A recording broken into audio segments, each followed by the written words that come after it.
प्राचीन समय की बात है। भारत के एक शांत हरे भरे गांव में एक जिज्ञासु बालक अर्जुन रहता था।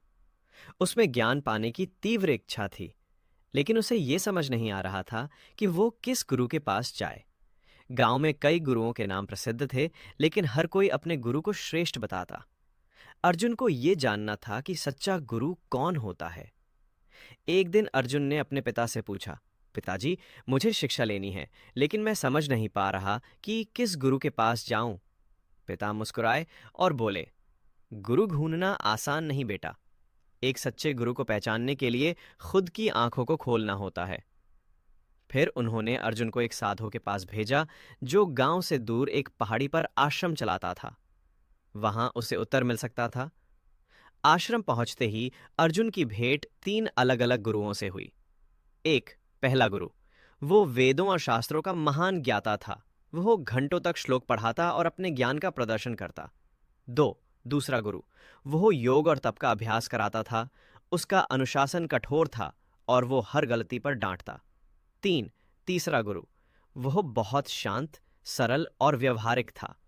वो खेतों में काम करता, बच्चों को जीवन के अनुभवों से सिखाता और हर प्रश्न का उत्तर कहानियों से देता। अर्जुन तीनों के पास गया और कुछ दिन हर गुरु के साथ बिताए। हर गुरु का तरीका अलग था और सबकी एक अलग विशेषता थी। पहले गुरु के पास जाकर अर्जुन ने सोचा, ये तो बहुत ज्ञानी है, लेकिन मैं उनकी बातों को पूरी तरह समझ नहीं पाता। दूसरे गुरु ने उसे कठोर अनुशासन में बांधा, पर अर्जुन का मन घबराया। तीसरे गुरु के पास जाकर अर्जुन को लगा जैसे कोई माँ की तरह उसे समझा रहा हो। कहानियों में ज्ञान छिपा हुआ था और सवाल पूछने की पूरी आजादी थी। परंतु अर्जुन अब भी तय नहीं कर पाया कि सच्चा गुरु कौन है। वह उलझन में था। एक दिन आश्रम के प्रधान गुरु ने सभी विद्यार्थियों को एक एक करके बुलाया और उनके साथ एक यात्रा पर भेजा।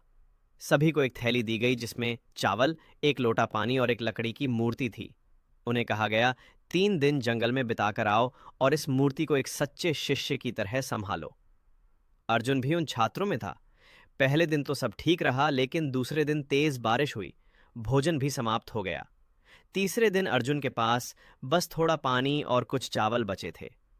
अर- अर्जुन ने देखा कि एक भूखी बकरी पास आकर उसकी थैली को चाट रही है।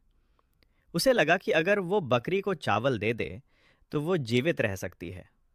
उसने सोचा, अगर मैं अपनी मूर्ति को बचाने के चक्कर में एक जीव की जान जाने दूं, तो ये कैसा धर्म। उसने मूर्ति को एक पेड़ के नीचे रख दिया और चावल बकरी को खिला